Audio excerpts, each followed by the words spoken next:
अस्सलाम वालेकुम मेरे पाकिस्तानियों, आप देख रहे हैं law and state with advocate Atif Rahman Siddiqui. आज की अहम पेशरफ्त में इमरान खान और शाह महमूद कुरैशी की तरफ से गैर कानूनी साइफर केस सज़ा के ख़िलाफ़ इस्लामाबाद डिवीज़न बेंच जिसकी सरबराही आमिर फ़ारूक साहब कर रहे थे, समाअत हुई। इसके अलावा अडयाला जेल में इमरान खान साहब और उनकी अहलिया बुशा बीबी के ख़िलाफ़ अल कादिर ट्रस्ट केस में भी समाअत हुई। इसके साथ साथ आज सेनेट के इलेक्शंस भी हुए जो कि कौमी असम्बली में और इसके अलावा चारों सूबाई असम्बलियों में भी हुए। उसमें ज़्यादातर जो सीट्स हैं वो पाकिस्तान मुस्लिम लीग नून और पीपल्स पार्टी जो जाली तरीके से मैं समझता हूँ वो ले गए, क्योंकि जो 8 फरवरी को इलेक्शन हुए उसमें ये सारे फॉर्म 47 के पैदावार हैं और इनकी तादाद कौमी असम्बली में या सूबाई असम्बली में ज़्यादा है। फिर सबसे बड़ी ज़्यादती क्या हुई कि जो रिज़र्व सीट थी जो पाकिस्तान तहरीक इंसाफ की भी थी वो भी उनको दे दी गई, जिसकी वजह से हर सूबाई असम्बली में या नेशनल असम्बली में तमाम जाली ये मेंबर्स हैं उनकी तादाद पीपल्स पार्टी की, MQM की, जबकि उसके MQM की कोई मेंबर नहीं थे, ना सूबाई असम्बली में होने चाहिए थे ना कौमी असम्बली में, लेकिन वहाँ भी मौजूद है।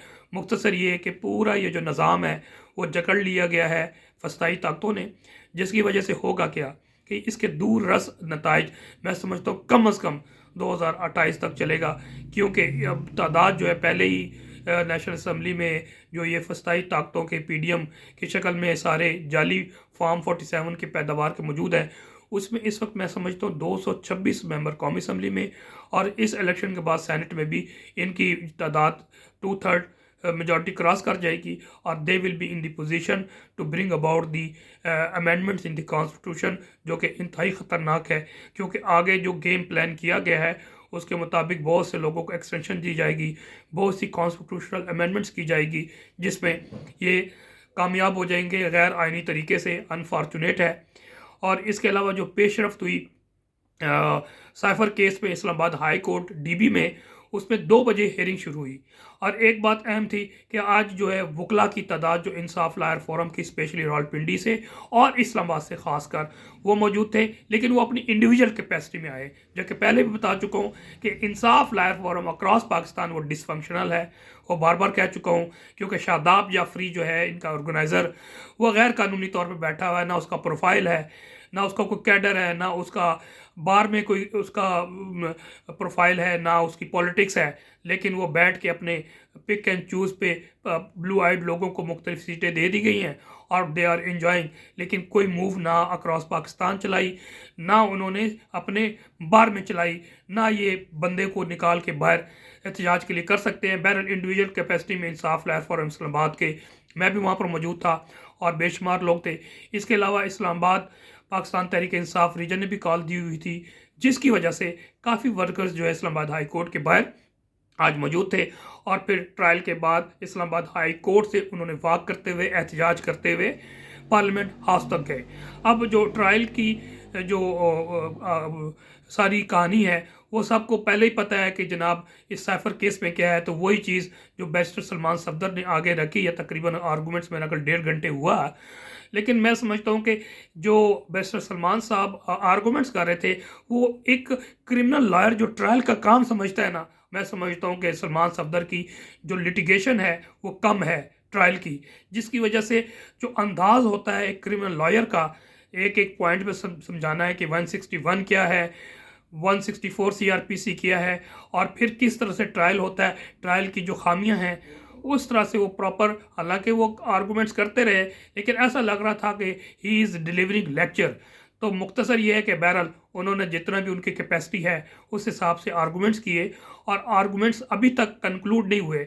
अभी तक शाह महमूद कुरैशी साहब के आर्गूमेंट्स रहते हैं और इमरान खान साहब के जो वकील हैं सलमान सफदर साहब वो आर्गूमेंट्स कर रहे हैं और अभी तक प्रोसिक्यूशन के भी आर्गूमेंट्स रहते हैं और इसी की कंटिन्यूटी में कल भी 2 बजे इसको फर्दर किया जाएगा। मैं समझता हूँ कि अगर कंक्लूड सलमान सफदर साहब कल कर भी लेते हैं तो शाह महमूद कुरैशी साहब के जो वकील हैं वो थोड़ा टाइम लेंगे और फिर उसके बाद प्रोसिक्यूशन की बारी आएगी। और ईद में 2-3 दिन रह गए हैं, उसके बाद छुट्टियां हो जाएंगी। तो मैं समझता हूं कि ये ट्रायल जो है, ये अपील केस जो है, उसकी हियरिंग जो कंक्लूड होनी है वो ईद के बाद जा सकती है।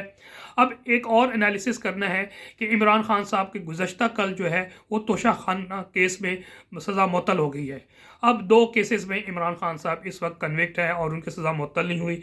एक ये साइफर केस है, उसके बाद इद्दत केस भी है।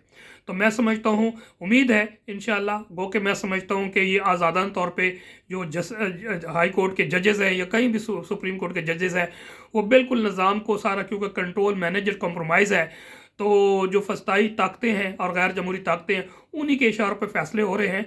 तो मैं ये नहीं समझता कि बिल्कुल आज़ादाना तौर पे फैसले होंगे। अगर उनको इशारे मिलेंगे तो फैसला आएगा हक में, और अगर हो जाता है उसूलन तो कानून के तौर पे इंशाल्लाह सस्पेंड हो जाएगा और सज़ा भी सेट असाइड हो सकती है, लेकिन हो सकता है कि इनको रिमांड बैक भी किया जाएगा। अब इस केस में हो भी जाता है तो इद्दत का केस में अभी हेयरिंग ही नहीं हुई है। इसका मतलब ये है कि ईद के बाद ये फर्दर मैटर्स चलेंगे। अब क्वेश्चन ये है कि अगर इमरान खान साहब को बेस्ट सिनेरियो हम क्रिएट कर लेते हैं कि बाकी 2 केसेस यानी कि साइफर में और इसके अलावा इद्दत केस में, जो कि ईद के बाद अगर टेकअप किया जाता है तो उसमें भी हफ्ता 2 हफ्ता या महीना अगर चलता है तो इसमें सज़ाएँ जो है ना सारी मुअत्तल भी हो जाती हैं अगर सेटिस्फाइड नहीं होती। तो इमरान खान साहब के बाकी केसेस में क्योंकि बेल हो चुकी है तो इमरान खान साहब बाहर आ सकते हैं। लेकिन इन फस्ताई ताकतों ने पूरा प्लान किया हुआ है। अब अल-कादिर ट्रस्ट इसीलिए चला रहे हैं इसी स्पीड से कि जब ये देखेंगे कि इमरान खान साहब इस पे बेल आउट हो रहे हैं तो मुझे शक है कि फिर अल-कादिर ट्रस्ट में भी वो गैर कानूनी और गैर आनी तरीके से नाहक उनको सज़ा दे दी जाएगी और फिर वो महीना 2 महीना। तो मुझे नहीं लगता कि इमरान खान बहुत जल्दी बेल आउट होके या रिहा होके एक्यूट होके बाहर आएंगे। थोड़ा टाइम लगेगा और उस वक्त तक पता नहीं आगे वो प्लान जो फस्ताई ताकतें क्या करती हैं। इसके अलावा जो इलेक्शन हुए सेनेट के आज 2 अप्रैल को, वो यही हुआ कि पूरा निज़ाम जकड़ा हुआ है, आइन है ना कानून है, ना कोई रूल ऑफ लॉ है, ना सुप्रीमेसी ऑफ द कॉन्स्टिट्यूशन है। पूरे मुल्क में इस वक्त माशाल्लाह और प्लस है, और जो गैर जमहूरी ताकतें हैं वो सारे एक्सपोज हो चुके हैं और अब ये नंगे होके जो है ना पूरे निज़ाम को कंट्रोल कर रहे हैं और इनको बदनामी का कोई डर नहीं है, ना पाकिस्तान की तबाही का डर है। पैसा कमाना है, पैसा कमाना है, मुल्क को लूटना है और किसी के इशारे पे लूटना है और अपना पैसा कमा के जायदादें, बंगले, प्रॉपर्टी और स्टेट आपने यूरोप में दूसरे मुल्कों में बनाना है ताकि जब रिटायर होंगे तो मज़े से आप जाके बाहर ज़िंदगी एंजॉय करेंगे और यहाँ भी आपको मुरब्बे मिलेंगे और एंजॉय करेंगे। और पाकिस्तान का बेशक जो भी होना है वो होने दे। इनको सबको मालूम है कि जब एक आम इंसान को एहसास है कि पाकिस्तान के साथ क्या हो रहा है और आगे क्या होने जा रहा है तो इनको भी मालूम है, लेकिन ये स्टेक होल्डर नहीं है, इन्होंने बाहर निकल जाना है। तो मुख्तसर ये है कि इलेक्शन 8 फरवरी को जिस तरह सारी हुकूमतें, सूबाई हुकूमतों में जाली लोग बैठे हुए हैं फार्म 47 के, इस तरह कौमी असम्बली में भी अब इसी जाली फार्म 47 की जो पैदावार है सूबाई असम्बलियों में और कौमी असम्बली में इन्होंने इलेक्ट करना है। इसका मतलब ये है कि जाली सेनेटर्स इलेक्ट हो जाएंगे और इस वक्त मेरा ख्याल है कि 226 जो सीट्स हैं वो ये सारी पीडीएम और जाली फार्म 47 की पैदावार लोगों की है और 2/3 मेजॉरिटी 224 बनती है कौमी असम्बली में, वो भी क्रिएट हो गई। अब सेनेट में भी इनकी जो है 2/3 मेजॉरिटी हो जाएगी। और जो आगे ये प्लान कर रहे हैं जिस तरह का ये यानी कि गैर हर जायज़ नजायज़ काम करके अपने मज़मूम मकासद में ये इन्होंने कामयाबी हासिल करनी है, तो आगे मुझे डर है कि जो जो इन्होंने अमेंडमेंट करनी है अपने मफादात के लिए, मिसाल के तौर पर एक्सटेंशन देनी है, चीफ जस्टिस की एक्सटेंशन की बात हो रही है, आर्मी चीफ की एक्सटेंशन की बात हो रही है, इस तरह दूसरों की एक्सटेंशन की, इस तरह और दूसरी चीज़ें, तो मैं समझता हूँ इवन 18th अमेंडमेंट की बात हो रही है, तो मैं समझता हूँ 2/3 मेजॉरिटी का मकसद ही यही है, इनको दोनों ऐवानों में ला के फिर कॉन्स्टिट्यूशनल अमेंडमेंट्स करेंगे। और अनफॉर्चुनेटली मैं समझता हूँ कि ये 2024 है, अब इलेक्शन सेनेट के नेक्स्ट जो है वो 2027 में होंगे। इसका मतलब 3 साल तक ये निज़ाम जो है गलत निज़ाम मज़ीद चलेगा और उसके बाद अल्लाह करे चेंज आए, लेकिन इस वक्त तक कोई हालात मैं समझता हूँ कंट्रोल से बाहर हैं। लेकिन आवाम का जो गम गुस्सा और नफ़रत और बददिली पूरी रियासती मशीनरी से वो बढ़ चुकी है اور یہ دیکھتے ہیں اونٹ کس کروٹ بدلتا ہے. جو انسان کی پاکستانیوں کی اویئرنیس ہے یقینی طور پہ اب بہت زیادہ ہے. اب آگے ایک اور خبر جو آج ہی ہوئی ہے، جو 8 ججز اسلام آباد ہائی کورٹ کو، ان کو ساروں کو ایک ایک خط موصول ہوا. جو خط میں ایک تو جو تصویریں بھیجی گئی ہیں وہ بڑی خطرناک تھی، یعنی کہ وہ جو ڈھانچہ دکھا کے اور نشان ہوتا ہے ہڈیوں کا اور اس پہ کھوپڑی ہوتی ہے، اس طرح کا کوئی نقشہ بھیجا گیا ہے. اور اس میں پاؤڈر جو خط میں موجود تھا وہ زہریلا پاؤڈر تھا سنا ہے. اور کچھ لوگ کہتے ہیں یہ اینتھراکس ہے، اور اینتھراکس میں پہلے بھی یہ استعمال ہوتے رہے ہیں، اسپیشلی یورپ میں، اور خاص کر امریکہ میں بے شمار سینیٹرز کو جب نشانہ بنانا نہ تھا یا کانگریس مین کو، تو یہ اینتھراکس بھیجے گئے تھے جس کی وجہ سے ان کو پرابلمز ہوئی تھی، اور ایک آدھ کی شاید ڈیتھ بھی ہوئی تھی اس کی وجہ سے. بہرحال یہاں پر چونکہ ججز تو ڈائریکٹ نکالتے نہیں، خط نہیں وصول کرتے، بلکہ ان کا اسٹاف ہوتا ہے. تو جب اسٹاف کھولا ہے تو ان کو ساری چیزوں کو پتہ لگا ہے. اب اس کے مختلف تھیوریز ہیں کہ کس نے بھیجا ہے. تو مختصر یہ ہے کہ میں سمجھتا ہوں کہ جو اس وقت 6 ججز نے جو خط بھیجا ہے سپریم اپ کورٹ کل سے سو موٹو لے گی، جو کہ پہلے ذکر کر چکا ہوں کہ یہ بھی بدنیتی پہ ہے. قاضی صاحب کو اس پہ نہیں ہونا چاہیے، اور منصور علی شاہ صاحب کو نہیں ہونا چاہیے، جبکہ منیب اختر کو اور جسٹس عائشہ ایک ملک کو ہونا چاہیے. ان دونوں کو اس لیے نہیں ہونا چاہیے، انہوں نے مخالفت کی تھی. یہ چاہتے تھے commission of inquiry under commission of inquiry act 2017 appoint ہو، جس کی وجہ سے انہوں نے ملاقات بھی کی قاضی فائز عیسیٰ نے، منصور علی شاہ نے، شہباز شریف سے، اور اس کے بعد بنا بھی دیا تھا. لیکن جو عوامی پریشر آیا، تصدق حسین جیلانی نے انکار کر دیا، بلکہ ان کا چہرہ بھی دکھایا کہ بھائی جی آپ کر کیا رہے ہیں، یہ میرا مینڈیٹ نہیں ہے، یہ تو آپ کا مینڈیٹ ہے یا صرف سپریم جوڈیشل کونسل کا ہے، جس پہ انہوں نے انکار کر دیا تھا. تو یہ جس طرح کا بینچ بنایا گیا ہے اس سے بہت زیادہ مجھے تو کوئی توقع نہیں ہے، لیکن اس توجہ کو ہٹانے کے لیے میں سمجھتا ہوں کہ ایک اسٹیپ لیا گیا ہے اور پرچے کے آرڈر کر دیے گئے ہیں. بلکہ کیونکہ اس میں زہریلا پاؤڈر استعمال کیا گیا ہے تو یہ ریفر کر دیا ہے. آئی جی کو بلایا تھا چیف جسٹس صاحب نے، اس کے علاوہ ڈی آئی جی کو بھی، اور پھر سی ٹی ڈی کے حوالے کیا گیا. عام تھانے جو تھانہ سیکریٹریٹ ہے اس میں یہ میٹر نہیں کیا گیا. ایک اور خبر ہے کہ جس طرح کہتے ہیں کہ ہے نا بیچ دے، تو اس وقت پاکستان بیچ دے کر نعرے پہ چل رہا ہے کہ بے شمار چیزیں اب بکنی شروع ہو چکی ہیں. ابھی لیٹسٹ خبر آئی ہے کہ جناب جو والٹن ایئرپورٹ ہے، جو پاکستان کا ایک تاریخی ایئرپورٹ ہے، جہاں پر قائد اعظم رحمۃ اللہ علیہ جب آئے تھے پاکستان میں 11 غالباً اگست کو، تو والٹن ایئرپورٹ پر اترے تھے، اور اس والٹن ایئرپورٹ کی جو ایک تخمینہ لگایا تھا بیچنے کے لیے وہ $350 ارب روپے تھے.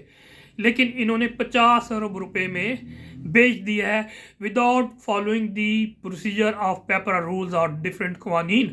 بالکل ایک ڈراسٹک طریقے سے، آربیٹریری طریقے سے بیچ دیا گیا ہے، اور پاکستان کو بیچ کے یہ سارے جو ہے اپنے اللہ تلے پیسے کما کے پاکستان سے سائفن آف کر جائیں گے. اس کے علاوہ مجھے میری ایک پوسٹ گزری جو ہمارے سابقہ انصاف لائر فورم کے پریزیڈنٹ بھی رہے فاروق ڈال صاحب، بڑے انٹلیکچوئل بھی ہیں بلکہ، لیکن وہ پاکستان سے جا چکے ہیں حالات دیکھ کے، اور یورپ میں جو ہے وہ پرتگال میں انہوں نے رہائش رکھی ہے. ان سے رابطہ بھی رہتا ہے، پوسٹ بھی پڑھتا رہتا ہوں. کل انہوں نے ایک پوسٹ لکھی ہے وہ میں پڑھنا چاہتا ہوں اسی حوالے سے، جو کرنٹ سینیریو ہے، اور اس میں جو ججز نے ایک اسٹیپ لیا ہے، جو 4 شیٹ تیار کی 6 جج، ایک امید انہوں نے قرار دی ہے. لیکن میں سمجھتا ہوں اس سے میں زیادہ امید نہیں رکھتا، کیونکہ جو فسطائی نظام ہے یہ کنٹرول کرنا جانتی ہے، ان دی اینڈ اس کو بھی بوائل ڈاؤن کر لیں گے. بہرحال انہوں نے ایک تحریر لکھی ہے جو اچھی لگی، اور ان کی پرمیشن سے میں اس پہ ایڈ کر رہا ہوں اپنے ویلاگ پہ. 1988 میں جنیجو حکومت کو برطرف کر دیا گیا. سپریم کورٹ میں آئینی درخواست دائر ہوئی. ججز حکومت بحال کرنے والے ہی تھے کہ چیف آف آرمی سٹاف کی طرف سے حکم نامہ وصول ہوا کہ حکومت بحال نہ کی جائے. سپریم کورٹ نے اس حکم نامے پر سر تسلیم خم کیا اور درخواست خارج کر دی. اس کا اعتراف بعد میں مرزا اسلم بیگ نے ایک پریس کانفرنس میں کیا. 2022 میں کیا ہوا جی؟ 2022 میں ایک ایسا حکم نامہ چیف جسٹس بندیال کو کچھ وکلاء کے ذریعے وصول ہوا، جس پر عمل کرتے ہوئے سپریم کورٹ نے اپنے ماضی کے تمام فیصلوں کو نظر انداز کرتے ہوئے تمام جمہوری ملکوں میں رائج بنیادی آئینی اصول کو مسترد کرتے ہوئے پارلیمان کے بزنس میں مداخلت کی، اور رات 12 بجے عدالت کھول کر ملکی تاریخ کے سب سے مقبول ترین منتخب وزیر اعظم کو گھر بھیج دیا. जावेद चौधरी को दिए गए एक इंटरव्यू में जस्टिस सिद्दीकी ने इंकशाफ किया कि फ़ौज के ख़िलाफ़ दायर एक मुकदमा में सुनवाई की तारीख मुकर्रर करने पर चीफ जस्टिस साकिब निसार ने इस्लामाबाद के चीफ जस्टिस से तारीख अल्फाज कहे, ये कौन है शौकत अजीज़ सिद्दीकी, इसको कहो क्यों हम सब की नौकरियों के पीछे पड़ गया है। आइन, जमहूरियत, इंतखाबात, पार्लिमान, आज़ाद अदालतें सब एक धोखा और फरेब है। मुल्क में तमाम तर हकूक़ और ताकत का सर चश्मा सिर्फ एक इदारा है, अदालतें इसकी बांदी हैं। मुल्क में जुल्म का निज़ाम नाफिज है, आइन अमली तौर पर मुअत्तल हो चुका है, हकूक़ गस्ब और वसाइल पर यही माफिया काबिज है जो ख़ुद को आइन और रियासत समझता है। ये मुल्क ज़वाल की तरफ चलता रहेगा जब तक इस खबासत का सद्भाव नहीं किया जाता। बल्कि मैं इसको थोड़ा सा ऐड करूँगा कि हर चीज़ की एक पसली होती है, और जब जिस तरह एक आप समझ लें कि एक स्टिक है, उसको मोड़ते जाए मुड़ती रहेगी, लेकिन एक वक्त आएगा वो टूट जाएगी। तो पाकिस्तान जिस तरह तेज़ी से तबाही की तरफ जा रहा है, तो एक उसकी हद होगी और उसके बाद मैं समझता हूँ कि हमारी दास्तां ना होगी दास्तानों में।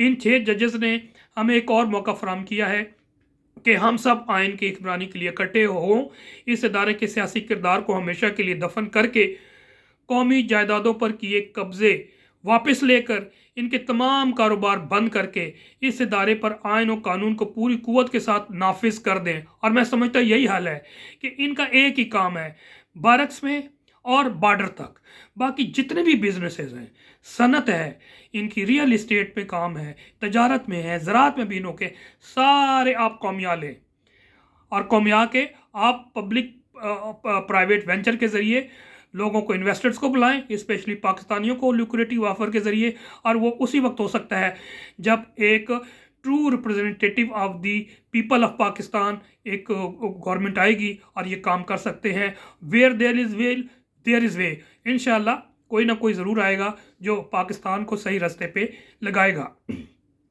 आखिर में उन्होंने एक शेर पढ़ा, वो पढ़ देता हूँ। लिखा है, उठो लोगो बगावत से क़यामत का समा कर दो, कि ये खामोश रहने की आदत तुम्हें मार डालेगी। रियासत गर बचानी है तो सियासत छीन लो इनसे, वरना इस रियासत को यह सियासत मार डालेगी। आखिर में चंद पोस्टें जो, बल्कि इमरान खान साहब ने आज एक और चीज़ बताया है कि आरिफ अलवी के ज़रिए आर्मी चीफ आसिम मुनीर को पैगाम भेजा था कि मुझे लंदन प्लान का इल्म है। Chief election commissioner London plan पर अमल दरामद का मरकज़ी किरदार, जबकि निगरान हुकूमत और इलेक्शन कमीशन ने मिलकर लंदन प्लान पर अमल दरामद किया है। आखिर में बल्कि ख्वाजा आसफ साहब ने कल बयान दिया है, वो करने के बाद मैं अपना वीलॉग ख़त्म करता हूँ। इससे पहले मैं आपसे रिक्वेस्ट करूँगा कि आप मेरा जो चैनल है वो सब्सक्राइब कीजिए और बेल आइकॉन पर प्रेस कीजिए ताकि मेरे नोटिफिकेशन आपको बाकायदगी से मिलते रहें। मौसम मोहतरम फरमाते हैं, पहले ही बता चुके हैं कि जब पहले आए थे 2022 में, तो फरमाया था कि जनाब पाकिस्तान वेंटिलेटर पे है और उस वेंटिलेटर को जो ऑक्सीजन दे रहा है वो अमेरिका दे रहा है। अब ये फरमाते हैं पाकिस्तान दिवालिया हो चुका है, आवाम को फौरी रिलीफ नहीं दिया जा सकता। वस्सलाम। पाकिस्तान जिंदाबाद, अवाम जिंदाबाद।